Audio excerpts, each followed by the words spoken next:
वो कर लिया जो मैंने होमवर्क दिया था, कर लिया? क्या क्या आंसर आ रहा है? एक तो ये थी,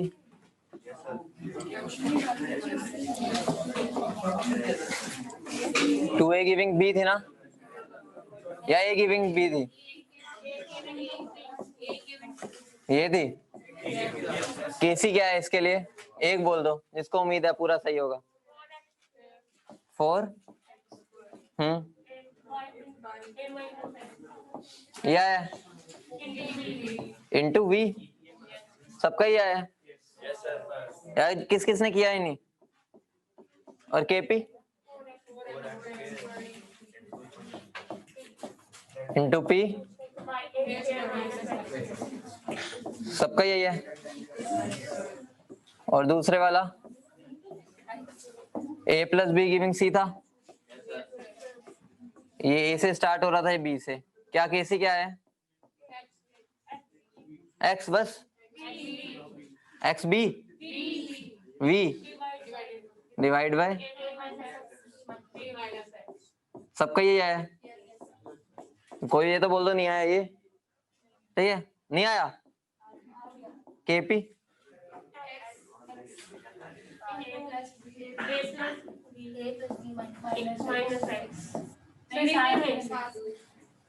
मिल यही क्या कर दिया? x माइनस इंटू तो हो गया,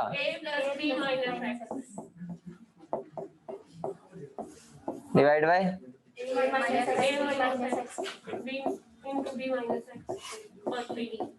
पी, और ये ऊपर क्या था दोबारा बोल दो? a minus x b minus x, सबका ही है।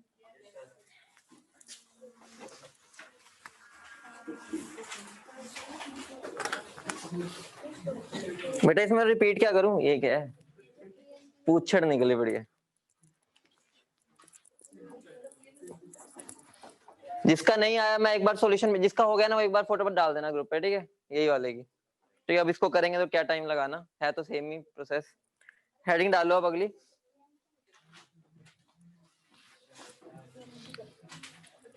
बेटा वो तो वही वाला लगाना है, तरीका तो बिल्कुल सेम है, बस एक बार अप्रोच अपने देख लो, कुछ गलती कर दी होगी। हेडिंग डालो डीलिंग इन टर्म्स ऑफ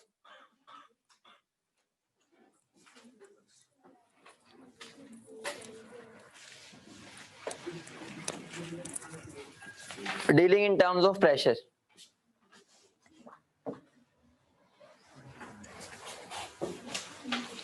वो कहाँ भाग गया? वो कहाँ भाग गया? इसका इधर कहाँ आ गया आज? Dealing in terms of pressure, हमने अभी तक मोल्स की टर्म में डील किया था, अब हम प्रेशर की टर्म्स में डील करेंगे। मतलब क्या हो गया? अब हमें क्या देखना है कि अगर मान लो एक मेरी रिएक्शन है 2HI, इसका एग्जांपल ले लेते हैं, गिविंग H2 प्लस I2, ठीक है? अगर ये मेरी एक रिएक्शन है, अगर इनिशियली मेरे सिस्टम का प्रेशर है P, या इसको P नोट मान लो, एक ही बात है, ठीक है? तो इसका क्या होगा? 0 और 0,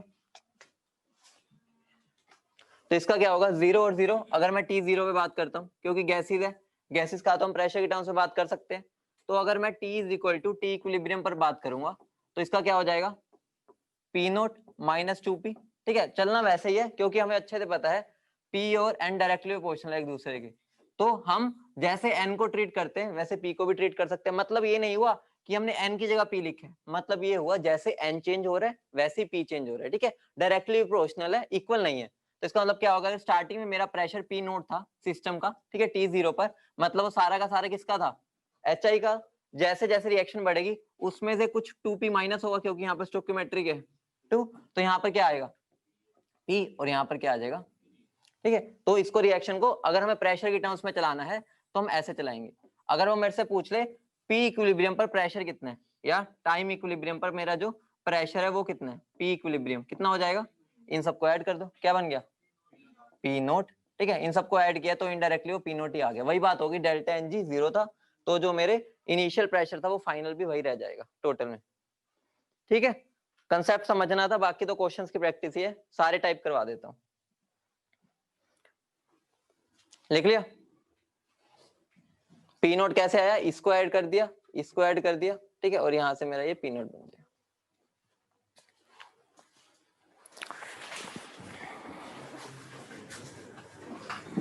नोट कर लो, फिर इस पे 3-4 सारे डिफरेंट वैरायटीज के क्वेश्चन देख लेते हैं, फिर करते हैं।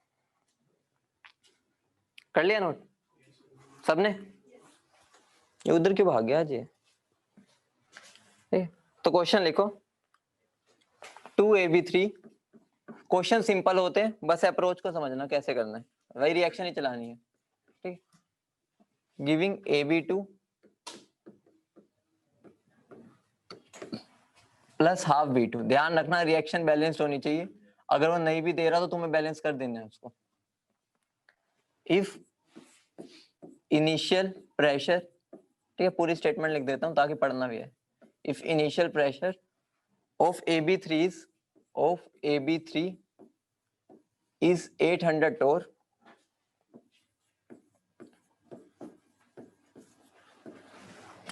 and total pressure at equilibrium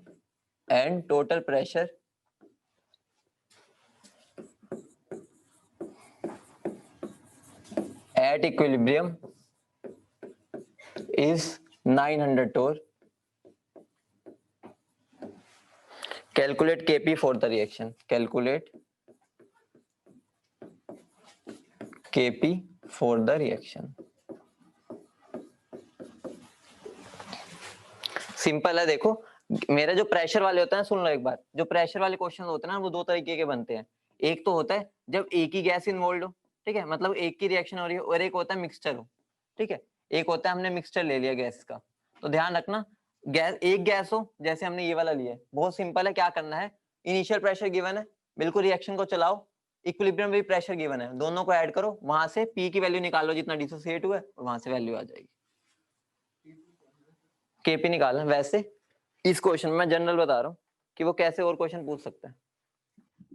इसमें स्पीड बढ़ा लो, जल्दी हो जाएगा ये तो।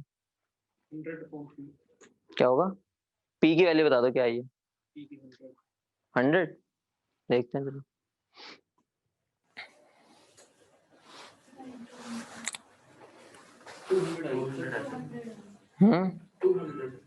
देख लेते हैं। देखो यहाँ पर मेरा क्या है, 2AB3, ठीक है, क्या दे रहा है, AB2 प्लस हाफ B2। मुझे क्या गिवन है, ये कितना स्टार्टिंग में कितना है, 800, ठीक है, तो ये क्या होगा, ठेंगा, ठीक है, time t is equal to 0 पर ये 800 है, ये ठेंगा ठेंगा। क्या हुआ? अरे यहाँ पर बैलेंस 2 नहीं आना था ना, मैंने 2 कैसे थी, 2 नहीं आएगा, 2 नहीं आएगा, 2 नहीं आएगा। तो यहाँ पर देखो 800 है, तो क्या बन जाएगा, 800 माइनस पी, ये क्या आएगा, पी, और ये क्या आएगा, p/2, ठीक है। अब इस सबको ऐड कर दो, 800 माइनस पी प्लस p/2 किसके इक्वल हो जाएगा, कितना, 200। कहाँ देख रहे भाई, तो अपने कॉपी में ढंग से लिखो फिर। तो यहाँ पर देखो इस सबका मुझे टोटल कितना गिवन है, 900 टोर, ठीक है। तो वहां से पी की वैल्यू निकलो, क्या आ जाएगी, ये आ जाएगा उधर, तो पी की वैल्यू क्या आ गई, 200, बस वैल्यू पुट कर दो, तो मेरा केपी क्या हो जाएगा, पी 200 इंटू 100 का 1/2, ठीक है, डिवाइड बाय क्या हो जाएगा, 600। तो यहां से मेरी केपी की वैल्यू आ जाएगी। सबसे आसान चैप्टर है केमिकल इक्विलिब्रियम, इसको इससे जल्दी निपटा देंगे। बस स्टेटमेंट को देखो, रिएक्शन को चलाओ।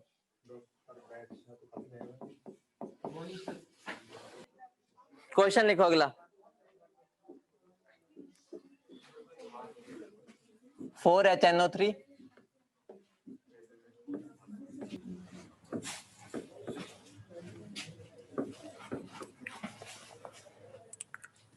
लिख लो भाई, मैंने लिख रहा। Total pressure at equilibrium is 30 atm। Total pressure at equilibrium लिख देता हूं, total pressure at equilibrium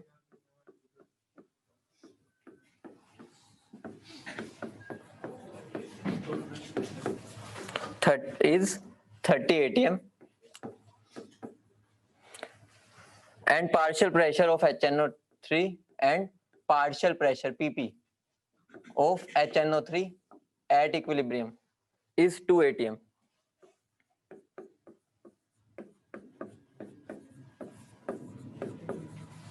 Calculate Kp.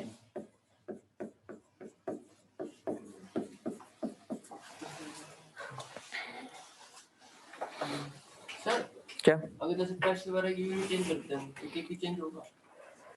KP वैसे जनरल केपी की यूनिट नहीं होती, हमने धक्के से बना रखी है, वैसे यूनिटलेस होता है केपी, लेकिन हम इस लेवल पे बोल देते हैं कि यूनिट होते हैं उनके।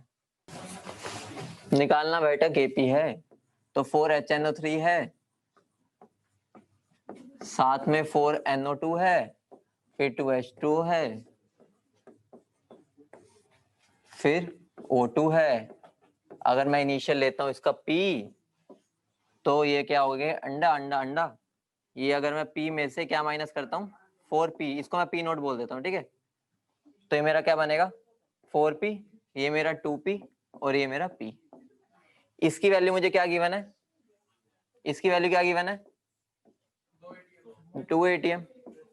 और इन सब की वैल्यू, इन सबको अगर मैं ऐड करता हूँ उसकी वैल्यू कितने गिवन है, तो अगर मैं इन सबको ऐड करता हूँ, इन सबको ऐड करता हूँ तो मुझे क्या गिवन है 30 atm। बस दो इक्वेशन दो वेरिएबल सोल्व कर दो।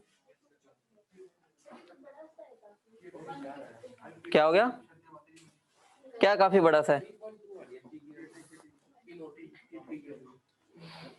क्या रही है देख लेते हैं।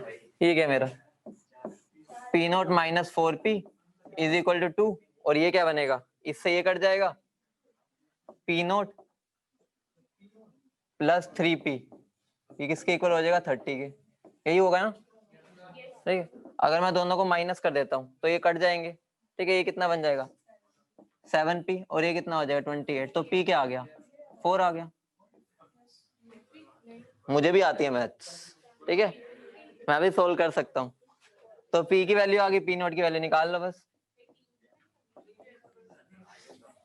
वैल्यू पुट कर दो।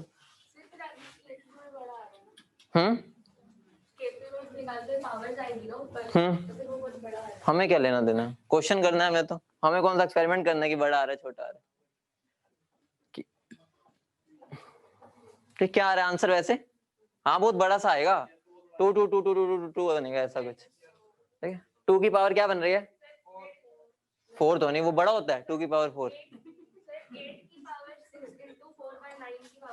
कुछ ऐसा सा बनेगा। कहाँ गया, चलो छोड़ो अपना देख लेना, कहाँ देखो, वैल्यू पुट कर दी ना, बस वो हो जाएगा वहां पे, कंसेप्ट यही था, बस ये देखना था।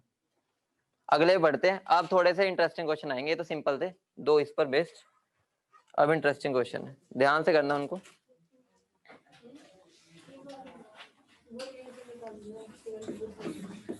कोई दिक्कत तो नहीं ना हो गई ना, वैल्यू तो निकल गई ना, वो तो बस पुट्टी करनी है, उससे हमें कोई लेना देना नहीं है अभी।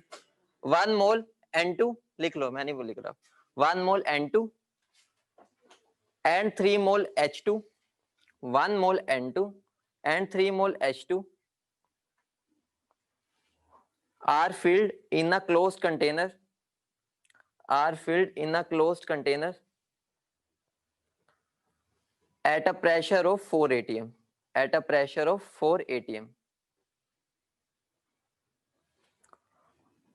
When equilibrium is achieved, when equilibrium is achieved, the pressure becomes 3 atm. Calculate Kp, calculate Kp for the dissociation of NH3, for dissociation of NH3. Calculate Kp for the dissociation of NH3. कर दो, अब देखते हैं कितनों से होता है। देखो मेरा क्या है, मैंने क्या लिया N2 लिया और H2 लिया, ठीक है, और मेरा उससे क्या बनेगा NH3। सबसे पहली बात, ये अपने गैस फॉर्म में होंगे सारे, ठीक है, ये अपनी गैस फॉर्म में होंगे। उसके बाद अब हमने क्या देखना है, मुझे कितना है ये 1 मोल 1 है ना, और ये कितने 3 मोल। तो इनिशियल ये क्या होगा ठेंगा, ठीक है, टाइम t इक्वल टू 0 पर। और मुझे क्या बताया है, मेरे टाइम t इक्वल टू 0 पर प्रेशर कितना 4 atm। तो इसका मतलब क्या हो गया, अगर 4 atm टोटल प्रेशर है, 4 में से इसका कितना होगा, इसका कितना होगा, कहां से लाए, कॉमन सेंस से लाए हो या लगा सकते हो डाल्टन लॉ से लाए हैं, ठीक है। वैसे जैसे मर्जी कर लो, क्या लिख सकते हैं 1/4 इंटू 4 भी कर सकते हैं, और ये 3/4 इंटू 4, बाकी कॉमन सेंस से करोगे तो उससे भी आ जाएगा, ठीक है। डाल्टन लॉ यही कहता है ना, उसका mole fraction into total pressure, mole fraction into total pressure, ठीक है। तो यहाँ पे मेरा क्या आ जाएगा 1 atm, ठीक है, और ये मेरा क्या हो जाएगा 3 atm। ये अभी कुछ भी नहीं है, अभी t इक्वल टू 0 पर ही बात हो रही है, ठीक है। अब मैं बात करता हूं, जब मैं रिएक्शन चलाऊंगा t equal to t equilibrium पर, क्या हो जाएगा ये मेरा 1 माइनस p 3 माइनस 3p, ठीक है। तो ये मेरा क्या बनेगा 2p। और मुझे क्या गिवन है, इन सब का जो एडिशन गिवन है ये किसके इक्वल है 3 के, किसके इक्वल है 3 के। तो यहां से p की वैल्यू आ जाएगी, क्या आ जाएगी 1/2 atm। बस p की वैल्यू आ गई है, वापस पुट कर दो। लेकिन ध्यान रखना हमें किसका निकालना है, डिसोसिएशन ऑफ NH3 का। तो जो आंसर आएगा उसका इनवर्स वाला आ जाएगा, ठीक है। तो जो भी हमारा Kp आएगा उसका इनवर्स कर देना, क्योंकि हमें डिसोसिएशन ऑफ NH3 का बोला है, ठीक है। तो हमारा जो आंसर होगा वो इसका इनवर्स होगा, ठीक है। ये मेरा आंसर होगा। क्या हुआ, हमें इसके लिए बस ना ऐसे नहीं, सिंपल निकालेंगे, जो भी वैल्यू आएगी उसकी वैल्यू निकाल देंगे। बैलेंस तो होनी चाहिए ना रिएक्शन, समझ गए ना। अब लास्ट क्वेश्चन इस पार्ट का, वो अगर तुम्हें हो गया तो बस बल्ले बल्ले, बस इससे ऊपर तो आएगा ही नहीं तुम्हारा। नोट कर लिया सबने। अगला क्वेश्चन लिखो, इन अ क्लोज्ड कंटेनर, हर एक वैरायटी का हमने एक एक कर लिया, ठीक है। लक्ष्य हमने इनवर्स इसलिए किया क्योंकि उन्होंने बोला है हमें Kp निकालना है डिसोसिएशन ऑफ NH3 के लिए, मतलब कि हमें डिसोसिएशन ऑफ NH3 निकालना है, मतलब क्या हो गया, हमें रिएक्शन को उल्टा करना पड़ेगा, तो इस वजह से हमने इनवर्स किया।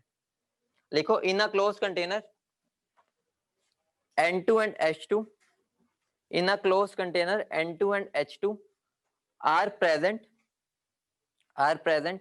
initially, in a closed container N2 and H2 are present initially in the molar ratio 1:4, in the molar ratio 1:4,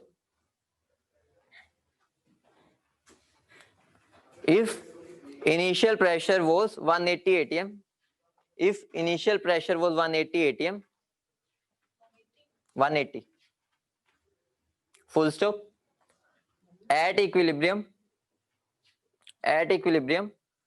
it was found half of H2 was converted to NH3,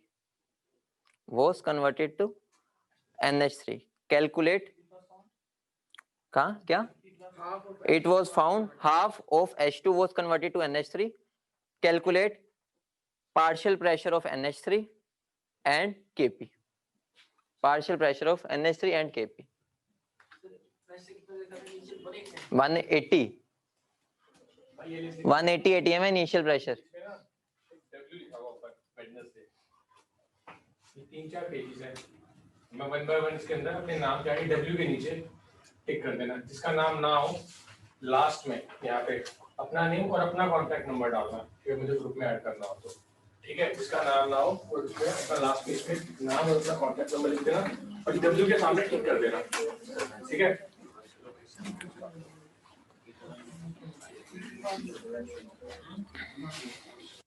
उत्सव कौन है, उत्सव तेरा कॉन्टैक्ट नंबर भी लिखिए, ठीक है। 180 ये है मेरा इनिशियल 80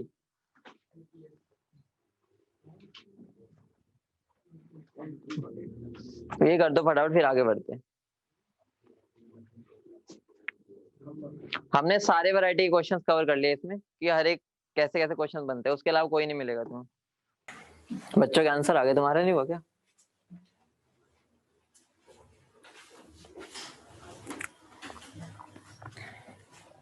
तो जब भी सारा डाटा में प्रेशर का गिवन हो ना और केपी पूछा हो, तो जो जैसे हमें वो प्रेशर निकलवाना चाह रहा है किसके थ्रू, या तो डायरेक्ट मोल्स दे देगा जैसे पिछले क्वेश्चन में गया था, या उसने मोलर रेशियो दे दिया, इनडायरेक्टली वो तुमसे पार्शियल प्रेशर पहले ही निकलवा देगा उसका, ताकि तुम इक्विलिब्रियम पर उसको इक्वेट कर पाओ। ठीक है, क्वेश्चन देख लेते हैं।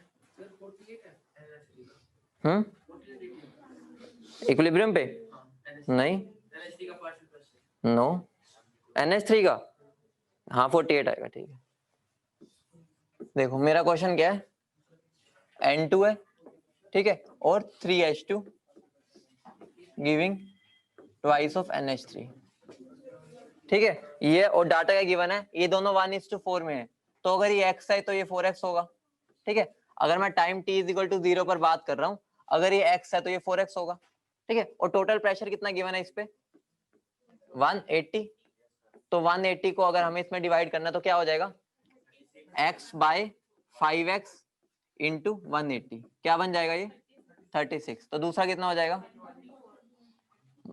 सीधा 180 में से माइनस कर दो, क्या आ जाएगा 144 ATM, या इसको भी ऐसे ही कर सकते हो, क्या आ जाएगा यहाँ 4x बाय 5x इंटू 180। ठीक है, दोनों तरीके से कर सकते हैं, यही आएगा।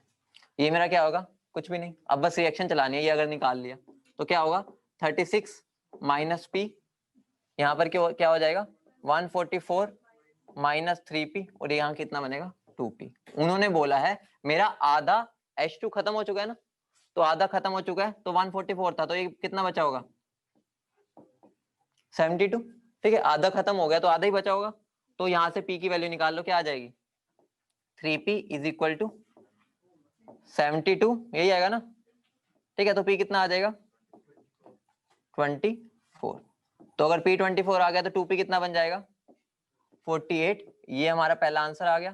ठीक है, और kp पूछा है तो kp तो तुम अब निकाल ही लोगे, kp क्या हो जाएगा NH3 का प्रेशर का स्क्वायर डिवाइड बाय N2 का प्रेशर, ये और ठीक है, वैल्यूज ही पुट करनी है अब तो। ठीक है, समझ गए। तो वो कैसे कैसे वैरायटी ऑफ क्वेश्चन दे सकता है, हमने सबका एक एक क्वेश्चन कर लिया। ठीक है, या तो डायरेक्ट मोल्स दे देता है जैसे पिछले क्वेश्चन में हुआ, या वो मोलर रेशियो दे देगा, या डायरेक्टली वो प्रेशर दे देगा जैसे हमने पहले 2 क्वेश्चन किए थे। अब अगली हेडिंग डालो, dealing in terms of mass. ये इंपॉर्टेंट है, देखते हैं कितने कर पाते हैं। Dealing in terms of mass, इस पे क्वेश्चन नहीं करने, कंसेप्ट समझना है। Dealing in terms of mass, अभी हमने मोल्स की टर्म में बात कर ली, प्रेशर की टर्म्स में बात कर ली, अब हम मास की टर्म्स में बात करते हैं कि कैसे डील करते हैं। देखो मान लो मेरा N2O4 है, ठीक है, ये किस में कन्वर्ट होता है 2NO2 में। मान लो ये मेरे पास इनिशियली है 92 ग्राम, ठीक है, और मैं बोल रहा हूँ 20% डिसोसिएट हुआ है बाय मास। ठीक है, 20% डिसोसिएट हुआ है बाय मास। अब मुझे एक बार बता दो कि NO2 कितना होगा और ये कितना होगा, एक बार बताना।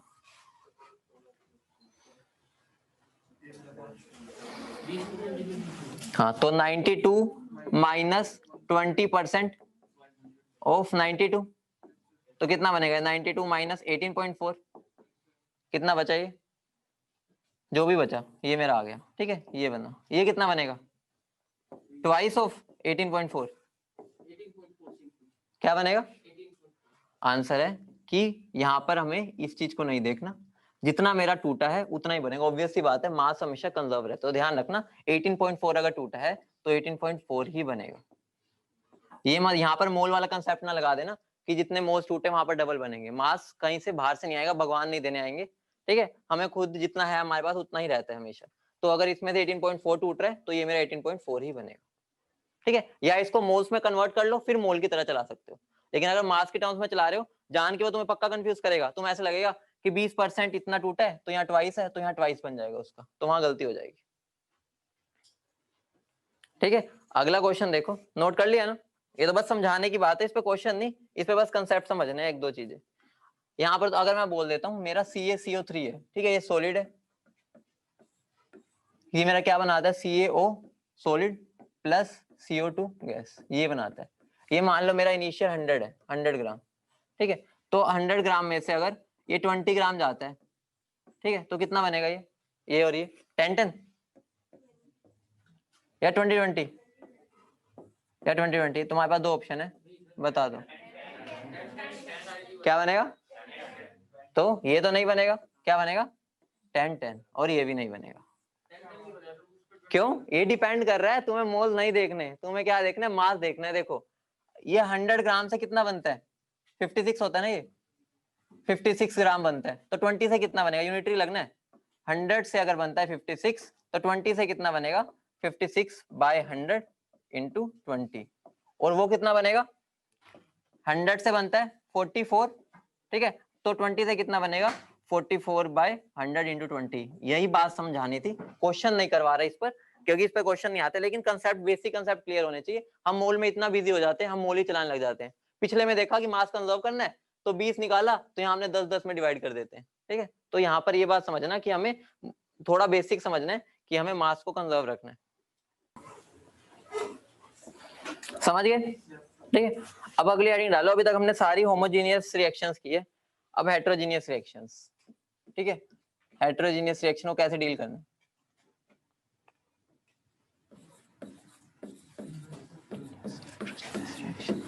ध्यान रखना। जनरली तुम जितनी मर्जी बुक्स देख लो, तुम्हें उसके अंदर generally heterogeneous reaction delta n g greater than 0 वाली मिलेगी, ठीक है। क्योंकि हम तो जो प्रैक्टिकली मिलता है उसके बेसिस पर ही क्वेश्चन आते हैं ना, हाइपोथेटिकल तो नहीं आते। तो जनरली हमारी एक ही क्वेश्चन है, वो भी एक ही तुम्हारी काम आती है, तुम्हारी बुक्स में, तुम्हारे एग्जाम में एक ही आई होती है, बस यही होती है, ठीक है। तो हमें घबराने की जरूरत ही नहीं, हमारी एक तरह से बस एक ही इक्वेशन यही यूज होगी जो तुम्हारे पेपर में भी आएगी, ठीक है, और वो हेटेरोजेनियस का एग्जांपल है, ठीक है। तो हमें कोई नई करनी नहीं है, जो एक्सपेरिमेंटली मिलती है हमें ज्यादातर, वो हमारी यही इक्वेशन होती है। अब एक बात बताओ, इसके अंदर मैं मान लो अगर ये इनिशियल ए लेता हूँ, ठीक है, तो ये कुछ भी नहीं है। अगर ये मेरा ए में से कुछ एक्स कम होता है, ये कितना बनेगा एक्स, ये कितना बनेगा एक्स। तो ध्यान रखना, अगर अब मुझे क्या लिखना है, केसी लिखना है, तो क्या लिखूंगा मैं, केसी किसके इक्वल होगा, सिर्फ एक्स के इक्वल होगा। यही बात है, कभी भी सॉलिड आ जाए तो उससे बेटर है हमें इनको लिखना ही नहीं है, सीधा अपने माइंड में ही कर लो कि अगर ये ए था, ठीक है, ये कुछ भी नहीं, उसके बाद यहाँ लिखा ही मत करो, ऐसे लिखा करो, ठीक है, ताकि तुम्हें गलती ना हो, गलती होने के चांस ही ना हो। सीधा कि ए में से अगर एक्स कम होगा, ठीक है, तो यहाँ पर मेरा सीधा एक्स ही बनेगा, ऐसे लिखोगे तो बेटर रहेगा। वरना हमारे माइंड में क्या होता है, जल्दी जल्दी में लिख भी देते हैं इसके साथ में, तो केसी क्या हो जाएगा, एक्स के इक्वल।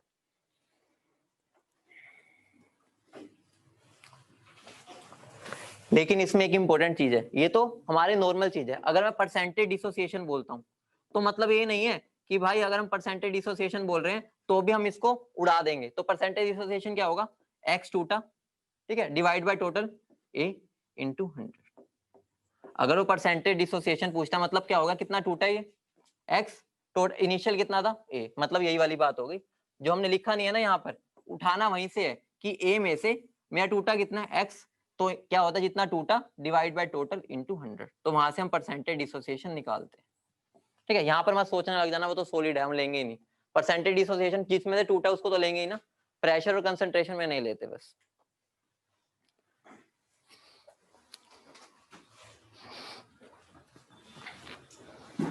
ठीक है,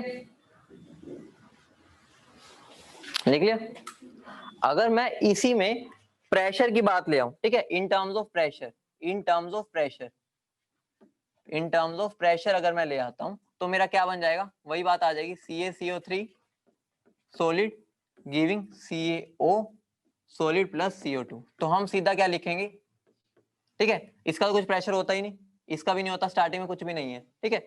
मेरा जब इक्विलिब्रियम आएगा, इसका तो वैसे भी नहीं लेते, इसका प्रेशर कितना आ जाएगा P, ठीक है। तो मेरा Kp क्या हो जाएगा, प्रेशर ऑफ CO2 के बराबर। समझ रहे हो, प्रेशर तो एक्सर्ट ही नहीं करते, तो T इक्वल टू 0 पर भी इनका कुछ हम प्रेशर मानते नहीं है। दिखाने के लिए सिंबलाइज ऐसे करोगे ना तो समझ भी पाओगे, ठीक है। और जब रिएक्शन आगे बढ़ेगी, इनका हमने तब भी प्रेशर नहीं लेना, लेकिन ये तो कुछ प्रेशर एक्सर्ट करेगा ही, क्योंकि ये गैस है, ठीक है। यहाँ पर मैंने डैश क्यों लगाया, क्योंकि सॉलिड्स का अपना कोई प्रेशर होता ही नहीं। अगर तुम बोलोगे होता है, तो गैस के मुकाबले वो ना के बराबर है, तो हम लेंगे ही नहीं, ठीक है। तो अगर मैं एक तुम्हें क्वेश्चन दूं, क्वेश्चन क्या है, अगर मेरा एक ए सॉलिड है, ठीक है, मैं जनरल ले रहा हूँ, वो मुझे बी गैस दे रहा है, ठीक है, प्लस सी गैस। तो अगर मुझे इसका मान लो Kp लिखना है, तो क्या लिखूंगा, ठीक है, दोनों बराबर ही बनेंगे, एक एक मोल है, तो इनडायरेक्टली पी स्क्वायर ही हो जाएगा। ठीक है, तो इनडायरेक्टली अगर पी की वैल्यू मेरी क्या हो जाएगी इसमें, अंडर रूट के पी। बस हमने एक जनरलाइज कर लिया कि अगर ऐसा कुछ बन जाए।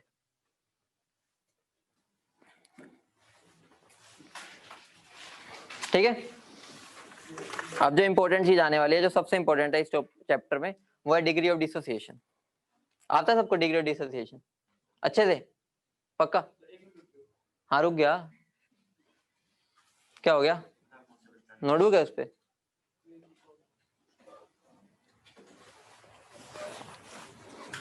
डिग्री ऑफ डिसोसिएशन किस किस को अपने ऊपर भरोसा बिल्कुल कि हमें अच्छे से आता है? अच्छे से आता है पक्का? बाकी वो नहीं है? अरे आसान है वो, तो मैं वैसे पूछ रहा हूँ, कभी लग रहे हो पता नहीं क्या पूछ लेंगे, पूछूंगा तो भाई जो तुम्हें आता है, बाहर से थोड़ी लाऊंगा कुछ। तो हेडिंग डालो डिग्री ऑफ डिसोसिएशन। आज हम वो सीखेंगे कि डिग्री ऑफ डिसोसिएशन को लगाना कब है, कब नहीं लगाना। ठीक है, एक तो होता है कि कहीं पे भी लगा दो, लेकिन हम सीखेंगे कहाँ लगाने में हमारा फायदा है। डिग्री ऑफ डिसोसिएशन हम हर जगह नहीं लगाएंगे इसको, जहां पे हमें फायदा देगा बस वहीं लगाएंगे। जो होता है अल्फा, होता क्या इनडायरेक्टली, अल्फा मेरा क्या होता है, कितने मेरे मोल्स डिसोसिएट हुए, डिसोसिएटेड मोल्स, ठीक है, डिवाइड बाय इनिशियल मोल्स, यही मेरा क्या होता है, अल्फा होता है, यही होता है ना। तो मेरा क्या हो गया, अल्फा कुछ भी नहीं है, कितने मोल डिसोसिएट हुए डिवाइड बाय इनिशियल मोल्स, या इसको मैं ऐसे बोल सकते हैं, भाषा बोलना अलग गलत बात है, डिसोसिएटेड प्रेशर अच्छा नहीं लगता, मतलब हुआ कि कितना प्रेशर कम हुआ, ठीक है, डिवाइड बाय इनिशियल प्रेशर, तो लिख लो। बाकी बोलने के लिए मतलब टेक्निकली सही नहीं है बस ये, लेकिन हमें समझने के लिए फिर भी चल जाएगा, dissociated pressure divide by initial pressure. ठीक है, दोबारा बोलो, टेक्निकली गलत है लेकिन हम समझने के लिए लगा सकते हैं ये चीज। ठीक है, डिसोसिएटेड प्रेशर थोड़ी होता है कुछ, डिसोसिएट तो हमारा मोल्स वगैरह ही होते हैं, लेकिन समझने के लिए हम इसको बोल सकते हैं।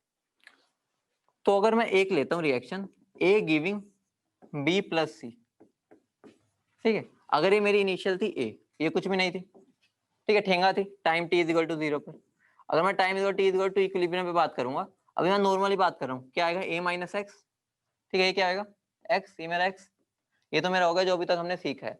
अगर मुझे इन टर्म्स ऑफ अल्फा लिखना है तो यहाँ पर क्या आएगा, क्या लिखते हैं, ए अल्फा, यहाँ पर, यहाँ पर, ये तो चलो हो गया। अगला केस देखते हैं, ये तो तुम सबने कर लिया, अब इसमें आते हैं 2a गिविंग b प्लस सी, ठीक है, ये मेरा टाइम 0 पर a है, ये डैश है, ये डैश, ये कितना टूटेगा, a माइनस 2x, ये कितना बनेगा x, ये मेरा x। अब इन टर्म्स ऑफ अल्फा बता दो क्या आएगा, क्या आएगा बोलो, पक्का 2 अल्फा नहीं आएगा, क्यों?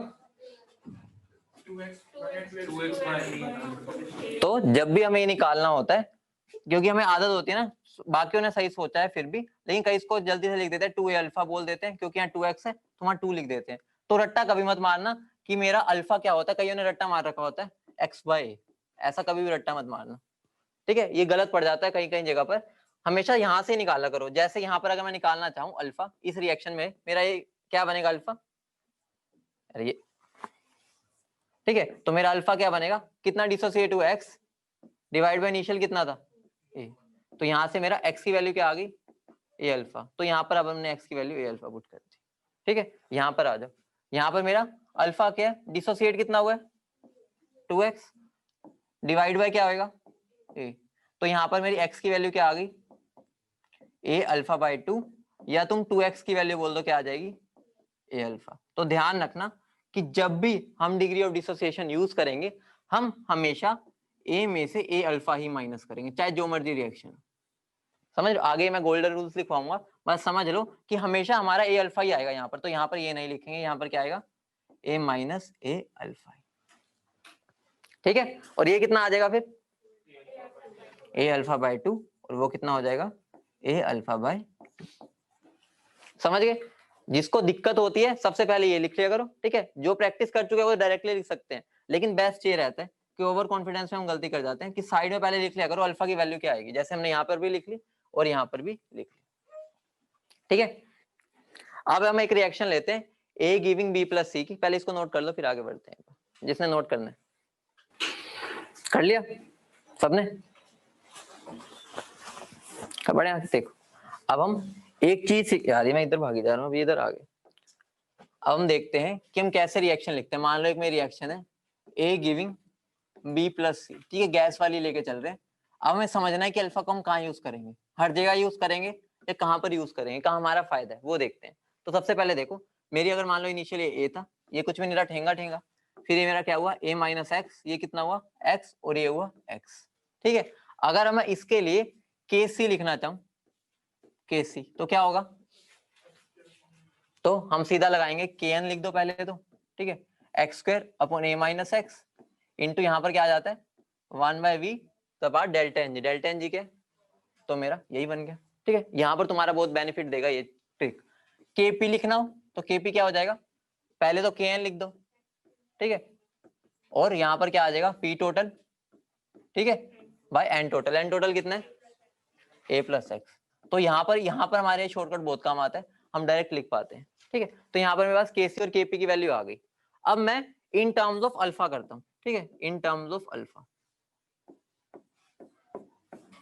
यहाँ पर क्या आएगा मेरा ए माइनस ए अल्फा, यहाँ क्या आएगा, यहाँ पे क्या आएगा। अब मैं यहाँ पर लिखता हूँ केसी, केसी क्या बन जाएगा मेरा, बात वही रहेगी, ए स्क्वायर अल्फा स्क्वायर, ठीक है, दोनों को मल्टीप्लाई किया divide by A minus a alpha, ठीक है, इंटू 1/v, यही बनेगा। तो मेरा इससे ये कट जाएंगे सारे, ठीक है, मैं इसको ऐसे लिख देता हूँ, ए कॉमन ले लिया बाहर, ठीक है, और ये मेरा 1 और ये मेरा कुछ भी नहीं है, ठीक है, तो ये मेरा कट जाएगा, ठीक है। तो मेरा क्या बन गया, a alpha square upon 1 minus alpha into v, ये बन गया। अब हम यही लिख देते हैं इसके लिए केपी, केपी क्या होगा, देखो बहुत आसानी से अब हम इसको लिख पाते हैं अगर हम इसको इस फॉर्म में लिखते हैं, ठीक है। यहाँ क्या आ जाएगा पी टोटल, ठीक है, by n total, n total कितने हैं ए प्लस ए अल्फा, ठीक है, यही बन जाएगा, ठीक है। तो यहाँ पर मेरा ए स्क्वायर से ये ए और ए कट जाएगा, तो मेरा क्या बन गया alpha square p total upon 1 minus alpha square. यहाँ पर क्या बना था मेरा alpha x square p total upon a square minus x square. अब एक दो चीजें नोटिस करवाऊंगा, वो ध्यान देना। यहाँ पर देखो, अगर मुझे इसको सोल्व करना है केसी को, ठीक है, इस केसी को अगर मुझे सोल्व करना है तो मुझे क्या क्या चाहिए, एक एक्स चाहिए, एक वेरिएबल, ठीक है, एक मुझे ए चाहिए, ठीक है, और मुझे क्या मान लो वी भी चाहिए, वो भी गिवन ही होगा वैसे, चलो फिर भी मान लेते, 3 चीजें चाहिए। अब इसके अंदर देखो, यहाँ मुझे कितना चाहिए, एक अल्फा भी चाहिए, ये 3, ठीक है। अब आ जाओ केपी में, केपी में मुझे क्या क्या चाहिए, एक्स चाहिए, ठीक है, ए चाहिए और पी टोटल चाहिए 3। यहाँ पर देखो मुझे क्या चाहिए, अल्फा चाहिए और पी टोटल चाहिए। यहाँ पर मुझे दोनों में 3 वेरिएबल चाहिए, यहाँ पर मुझे क्या चाहिए 3 वेरिएबल, लेकिन यहाँ कितने चाहिए। तो मतलब क्या हो गया, हम अल्फा कब यूज करेंगे, जब हम केपी निकालेंगे। केसी निकालने में हमारा कोई फायदा नहीं है, लगा सकते हो कोई गलत बात नहीं है, लेकिन जब फायदा ही नहीं है हम अल्फा में क्यों उलझे, हम उसको डायरेक्ट एक्स से कर लेंगे। जहां पर मेरा फायदा है वो किस में फायदा दिख रहा है मुझे, जब मैं केपी निकालूंगा। तो ध्यान रखना अल्फा हम जनरली कब यूज करेंगे, जब हमें केपी निकालना होगा, ठीक है। केसी निकालने में कोई फायदा नहीं है हमारा। रीजन क्या है, हमें वहां पर एक वेरिएबल कम हो गया तो हमें उस वेरिएबल की जरूरत ही नहीं पड़ेगी, ठीक है, समझ गए। तो इसको नोट कर लो फटाफट।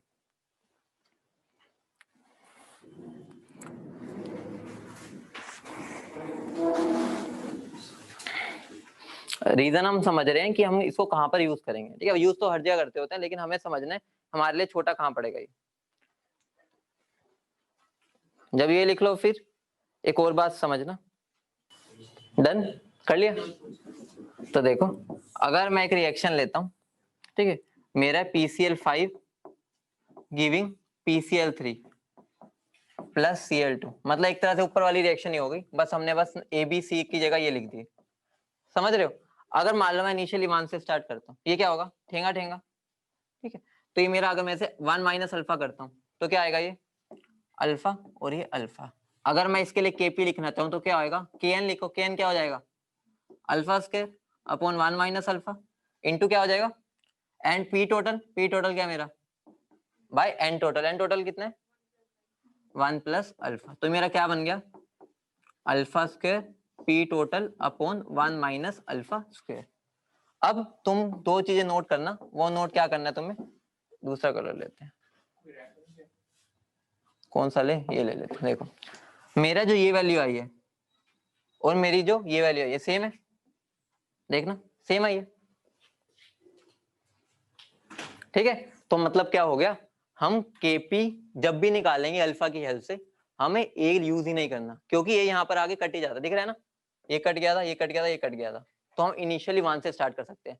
बहुत बार देखा मैंने, कई बच्चों को पता नहीं होता 1 कब लेने, वो हमेशा उन्हें लगता है 1 से स्टार्ट करेंगे सर हम तो ध्यान रखना केपी के केस में हम करते होते हैं जनरली 1 से, क्यों, क्योंकि हमारा उसके अंदर ए वाली टर्म ही नहीं आती। तो ये नहीं है कि जहां पर गिवन नहीं होता, बच्चों से पूछो ना क्या कह रहे सर, हमें तो बता रखा है 1 ले सकते हैं, आंसर सेम आता है। तो लेना कहाँ है वो समझना है, जब हम केपी निकालेंगे वहां पर हम 1 लेंगे अल्फा की हेल्प से, रीजन हमें पता चल गया, दोनों से वैल्यू सेम आ रही है। सारा हमने प्रूफ कर लिया, अब गोल्डन रूल्स लिख लेते हैं जो तुम्हारे लिए हेल्पफुल होंगे।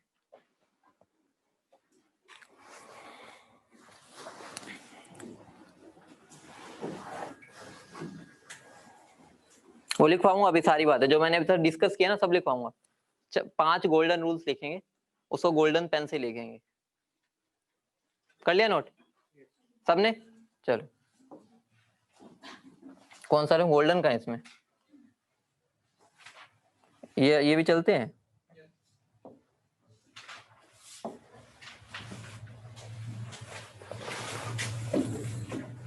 मजेदार तो नहीं है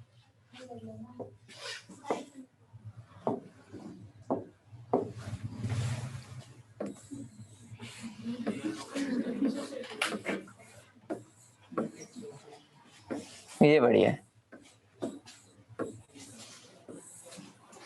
ये हुई ना बात, क्या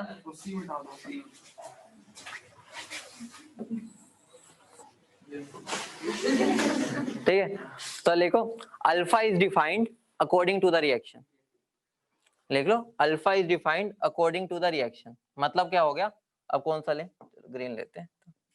मतलब क्या हो गया, कभी भी हम अल्फा को डायरेक्टली ये नहीं मानेंगे x बाय ए होगा, समझ रहे हो, अभी हमने प्रूफ भी किया था, वो x बाय 2x बाय ए भी हो सकता है, 3x बाय ए भी हो सकता है, कुछ भी हो सकता है। तो हमें देखना है कि हमारे कितने डिसोसिएट हुए अपॉन इनिशियल, कोई रट्टा नहीं मारेगा कि x बाय ए होते हैं, ठीक है। दिख गया था तुम्हें x बाय ए हमेशा नहीं होगा, वो ये भी हो सकता है और कुछ भी हो सकता है। तो लिख लो alpha is defined according to the reaction, alpha is defined according to the reaction. अगला लिखो alpha is used, alpha is used generally for KP, ठीक है। हम समझ रहे हैं अल्फा को यूज कहाँ करना है, हर जगह नहीं लगा देना जहां मन करे। Alpha is used generally, generally बोल रहा हूं, ठीक है, जनरली फॉर केपी। अगला लिख लो always subtract, always subtract a alpha from a, मतलब रिएक्शन चाहे जो मैं जितना मर्जी डिस्ट्रैक्ट करे कि वो 2 3 दिखा रहा हूं, हमेशा हम ए में से ए अल्फा ही माइनस करेंगे, ठीक है। Always subtract a alpha from a, ये तो हमने देख लिया ना, हमेशा ये अल्फा ही आता है यहाँ पर, ठीक है। चाहे वो जितना मर्जी तुम्हें यहाँ पर 2x दिखा रहा हो, 4x दिखा रहा हो, हमें डिस्ट्रैक्ट नहीं होना, हमें ए अल्फा ही सब्ट्रैक्ट करना, ठीक है। अगला लिखो while dealing with kp and alpha, while dealing with kp and alpha, जब भी हम kp और अल्फा की बात कर रहे होंगे we can start with initial moles 1, we can start with initial moles 1, ये भी हमने प्रूव किया था अभी कि इनिशियल मोल 1 लेके हम कर सकते हैं जब kp और अल्फा की बात करेंगे। अगला लिखो जो सबसे इंपॉर्टेंट है, नेग्लेक्शन ऑफ अल्फा, ये भी मैंने डिस्कस नहीं किया क्योंकि यहाँ पर अभी दिखाऊंगा वो वाली चीज, ठीक है। नेग्लेक्शन ऑफ अल्फा, देखो ध्यान रखना, हम अल्फा को कब नेग्लेक्ट करते हैं, जब वो 5% से कम हो, ठीक है। अल्फा को हम नेग्लेक्ट कब करते हैं, जब 5% से कम हो। लेकिन जब मेरा इनिशियल मोल ही 1 है, ठीक है, अगर 1 मोल है तो उसका 0.5, उसका 5% कितना होता है, 0.05, ठीक है। मतलब क्या हो गया, हम बोल देते हैं ना अल्फा की वैल्यू 0.05 से छोटी हो गई, ठीक है। वो कब होती है, जब हम इनिशियल 1 से स्टार्ट कर रहे होते हैं। वैसे जनरल यही होता है कि अल्फा 5% से कम होना चाहिए, हमने मान रखा है आर्बिट्रेरी कि इससे हमें ज्यादा फर्क नहीं पड़ता। तो लिख लो neglection of alpha, alpha less than 5%, alpha less than 5%। फिर नीचे लिख लेना if we start with 1 initially, if we start with 1 initial, तो अल्फा की वैल्यू क्या हो जाती है, 0.05 से छोटी वाली नेग्लेक्ट कर दी। ठीक है, हमने अभी ये समझ लिया कि हमें लगाना कहाँ है। ठीक है, पता सबको होता है, लगाने का नहीं पता होता। अब एक क्वेश्चन कर लेते हैं, वहां से क्लियर हो जाएगा। लिख लेना सारे पॉइंट्स। ठीक है, ये रूल्स ध्यान रखना, इसके हेल्प से बहुत आसान हो जाता है। क्वेश्चन है मेरा 2SO3 है, क्या हो गया, कोई दिक्कत है? ये मुझे क्या दे रहे हैं, 2SO2 प्लस O2। ध्यान से समझना एक बात, कई बार क्या होता है, वो तुमसे अल्फा ही निकलवा रहा होता है, तो हमें कैसे पता चलेगा कि वो 5% से कम है या ज्यादा? तो सबसे पहले तुम्हें मान के चलना है कि वो कम ही है। ठीक है, मतलब क्या हो गया, हम नेग्लेक्ट करके चलेंगे अल्फा को। एंड में जो अल्फा की वैल्यू आएगी उसको फिर वापस कंपेयर कर लेना, 5 से कम है ना, तुम्हारा तो वैसे कम ही आएगा हमेशा पेपर में, तो हमें बेफालतू में क्वाड्रेटिक सोल्व नहीं करनी, हम पहले मान के चल लेंगे कि वो 5% से कम है। ठीक है, कर लेंगे, एंड में अल्फा की वैल्यू आएगी जो, फिर उस पर से रिलेट कर लेंगे। अगर मान लो अल्फा की वैल्यू एंड में सोल्व की, वो आ गई 0.5, ठीक है, और वो तो 1 से भाई इतने छोटी थोड़ी, इसका मतलब क्या हो गया, नेग्लेक्शन नहीं करनी चाहिए थी, उसको दोबारा करेंगे। लेकिन तुम्हारे केस में ऐसा होता ही नहीं, दोबारा की जरूरत ही नहीं पड़ेगी, वो हमेशा छोटा ही होगा। ठीक है, अब मैं बोल ही रहा हूँ, if alpha is less than 1, ठीक है, very very very less than 1, find relation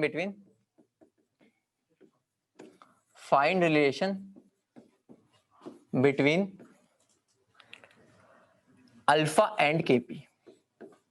मुझे अल्फा और केपी का रिलेशन बता दो। ठीक है, प्रेशर टोटल को प्रेशर ही मान के चलना, उसने कुछ नहीं किया। ठीक है, वो पीटी ही मान के चलना, नहीं गिवन तो पीटी मान के चलो, मैं जनरल दे दिया। ठीक है, हमारा पीटी ही गिवन है जो इक्विलिब्रियम पे प्रेशर है। बस मैं जनरल रिएक्शन बता दूं, आंसर क्या आएगा, बहुत सिंपल है। क्या आया, K P is equal to alpha square P T by 2, थोड़ी सी गलती होगी, क्यूब, अल्फा क्यूब होगा। देखो आया, देखो मुझे कुछ भी नहीं करना था, ये मेरा 2SO3 था। ठीक है, ये मेरा क्या बनेगा, 2SO2 प्लस O2। तो मैं यहाँ पे स्टार्ट किससे करूंगा, केपी और अल्फा का पूछा है, तो मैं सीधा 1 से स्टार्ट करूंगा, तो 1 माइनस अल्फा, ये क्या बनेगा अल्फा, और ये कितना अल्फा बाय 2, या इसकी जगह तुम ऐसे भी लिख सकते हो, आंसर दोनों सेम ही आएगा, a माइनस ए अल्फा, तो ये कितना बनेगा ए अल्फा, और ये ए अल्फा बाय 2, क्योंकि पता है ए से तो कटना ही है, हम जनरलाइज कर चुके हैं। तुम ऐसे करो चाहे ऐसे करो, मैं तुम्हें बता दिया कि हम ये कब यूज करते हैं। ठीक है, सब लिखवा दिया, तो उससे तुम्हें आइडिया लग जाएगा प्रैक्टिस के साथ। तो मेरा केपी कितना बन जाएगा, ठीक है, पहले तो के एन ही लिख दो, के एन क्या होता है, अल्फा का स्क्वायर इंटू अल्फा बाय 2, ठीक है, बाय 1 माइनस अल्फा का स्क्वायर, यही बनेगा, यही है ना। ठीक है, into P total by n total, n total कितने 1 प्लस अल्फा बाय 2। ठीक है, अब शॉर्टकट का फायदा लग रहा है कुछ, कि पहले मोल्स को लिख लो, फिर P total by n total, delta n g लगा दो। डेल्टा एनजी क्या होगा इसमें, 1 ही होगा। ठीक है, तो बस यहाँ पर मेरा नेग्लेक्ट करना है इसमें। ठीक है, तो ये तो क्या हो जाएगा 1 नहीं, ये भी 1 हो जाएगा, तो मेरा क्या बन जाएगा, ये alpha cube P total by 2, क्योंकि ये तो मेरा क्या हो जाएगा 1 के बराबर। ठीक है, और इसको मैं क्या 1 के बराबर मान लूंगा, क्यों, क्योंकि अल्फा बहुत ही छोटा है। ठीक है, तो आंसर क्या बन जाएगा मेरा, alpha cube P total by 2। समझ गया सब, गलती कहाँ हुई थी, कहीं सबने आंसर नहीं दिया था इसका, तुम इसको सोल्व कर रहे थे क्या, नीचे हो गया था, शांत क्यों फिर, ये बोलते रहो। चलो अगली हेडिंग डालो, vapour density and alpha, relationship between vapour density and alpha.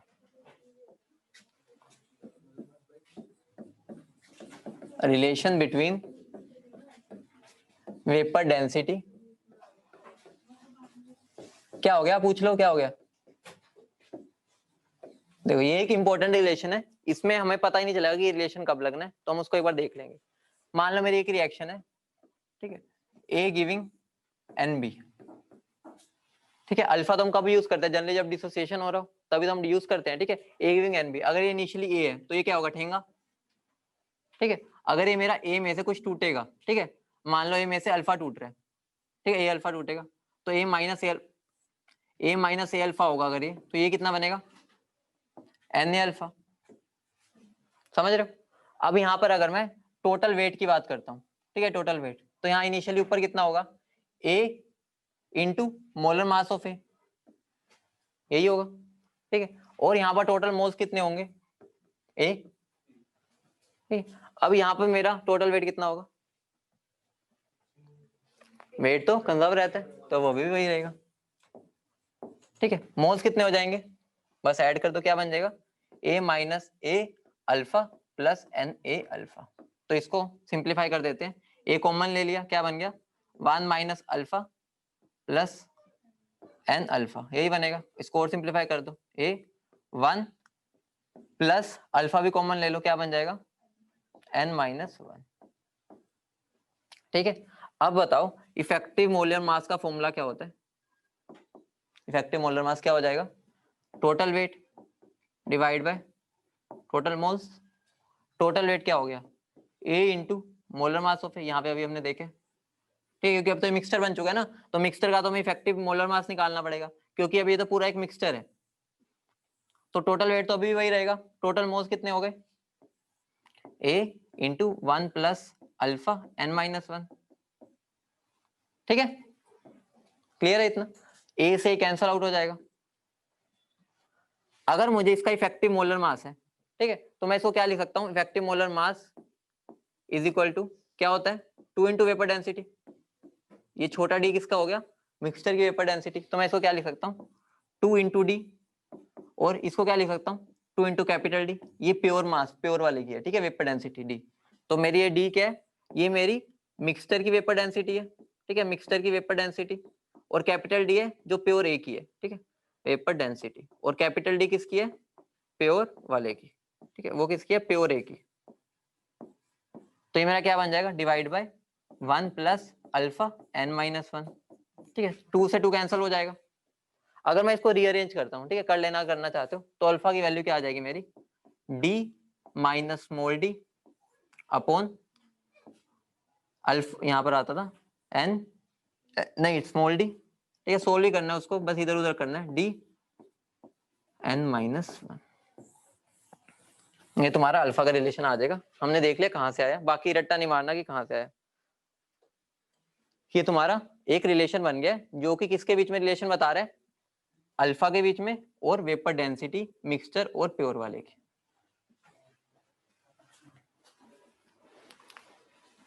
ठीक है, तो याद रखना इफेक्टिव मोलर मास का फॉर्मूला भी हमारे यहां से बन चुका है और वेपर डेंसिटी वाला फॉर्मूला भी बन चुका है। निकिता हमें इसको रट्टा नहीं मारना, एक बार दोबारा इसको एक्सप्लेन कर देता हूं, थोड़ा छोटा कर देता हूं, ठीक है, देखो ध्यान से देखना।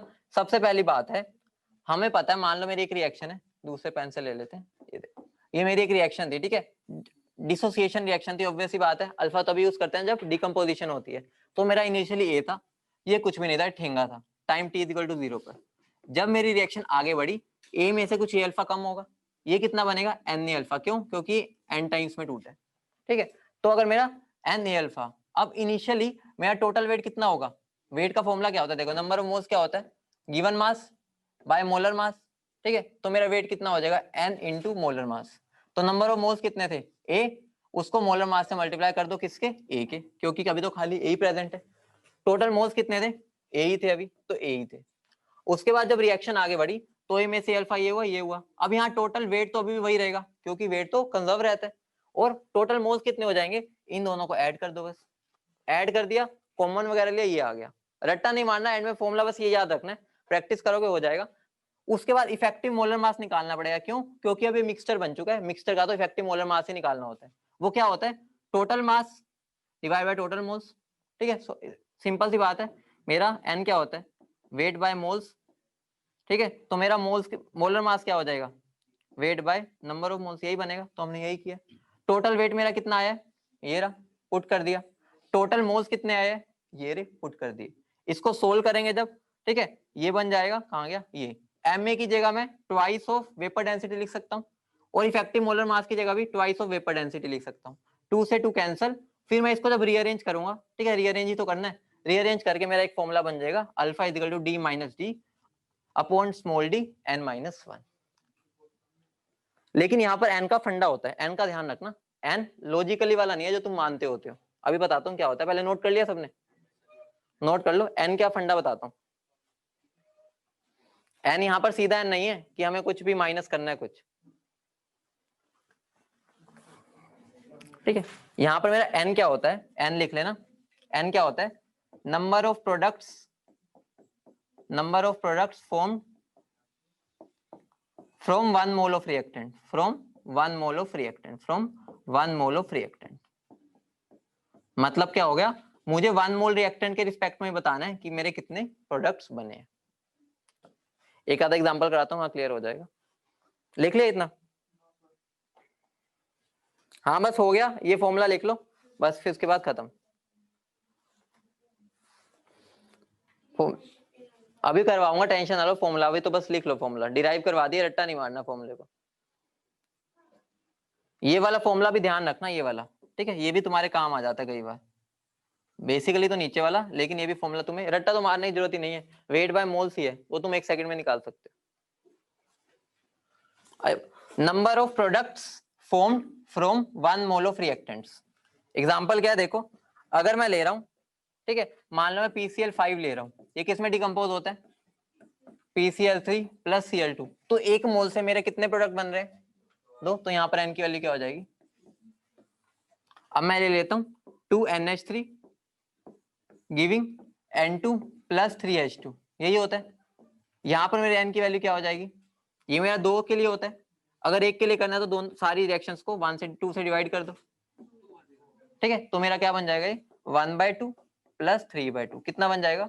2, ठीक है। तो कैसे n निकालना है, हमें इसको 1 में कन्वर्ट कर देना है, ठीक है। यहाँ पर तो ऑब्वियसली 1 ही था, तो ये 1 + 1 हो गया था, और यहाँ पर मैंने इसको पहले 1 में कन्वर्ट कर दिया, फिर यहाँ पर जो आई वैल्यू उनको ऐड कर दो। समझ गए? कैल्शियम कार्बोनेट के केस में 1 होगा। सबके लिए नहीं आएगा। वेपर डेंसिटी हम किसके लिए यूज करते हैं? गैसेस के लिए, तो जरूरत ही नहीं है। बस ये 2 दिन जो केस करवाए उन्हीं के ऊपर ही आएगा। क्वेश्चन लिख लो एक, फिर भागो। बहुत सिंपल क्वेश्चन है, मुश्किल से 1 मिनट लगेगा इसको करने में। Vapour density of N2O4, vapour density of N2O4, vapour density of N2O4 at a certain temperature, at a certain temperature is 30. What is percentage decomposition? What is the percentage decomposition of N2O4? या लिखने की जरूरत ही नहीं।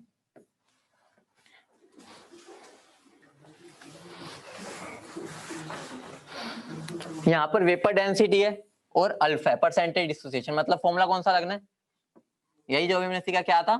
D - D by D into n-1। अब मुझे बताओ D और small d की वैल्यू क्या होगी? बताओ। अच्छा देखो मेरी बात ध्यान से सुनना, क्या वो मूर्ख है? क्या अगर उसे पता है तुम्हें कैपिटल D निकालना आता ही है? कैपिटल D क्या होता है? प्योर का मोलर मास, ठीक है, मोलर मास ऑफ A, मतलब जो प्योर होता है, डिवाइड बाय 2। तो यहाँ पर मेरा क्या आएगा? N2O4 है अगर, तो उसका मोलर मास कितना होता है? 92/2 कितना बन जाएगा? 46। तो मेरा 46 क्या है? उसका मास है। तो बस यहाँ पर पुट क्या करना है? 46। ये जो मुझे वैल्यू गिवन है वो मुझे स्मॉल d की गिवन है, ठीक है, डिवाइड बाय 30। n की वैल्यू क्या होगी? 2 - 1, ठीक है। डिसोसिएट करना है N2O4 को 2NO2 में कन्वर्ट करना है, ठीक है। ध्यान से समझना, अगर मेरी कभी भी लिखा आता ना एट अ सर्टेन टेम्परेचर, मतलब क्या हो गया? वो रिएक्शन कुछ हो ही चुकी है, क्योंकि टेम्परेचर जैसे ही देते हैं ना वो रिएक्शन हो चुकी होती है। बाकी इतनी तो कॉमन सेंस भी हमें लगा सकते हैं कि कैपिटल D की वैल्यू तो फिक्स ही होती है, मोलर मास बाय 2, तो वो तो 46 ही आएगी। तो ये जो वैल्यू गिवन है वो स्मॉल d की गिवन थी, बस वैल्यू पुट करनी थी, आंसर आ जाएगा, ठीक है। तो यहाँ पर हम खत्म करते हैं।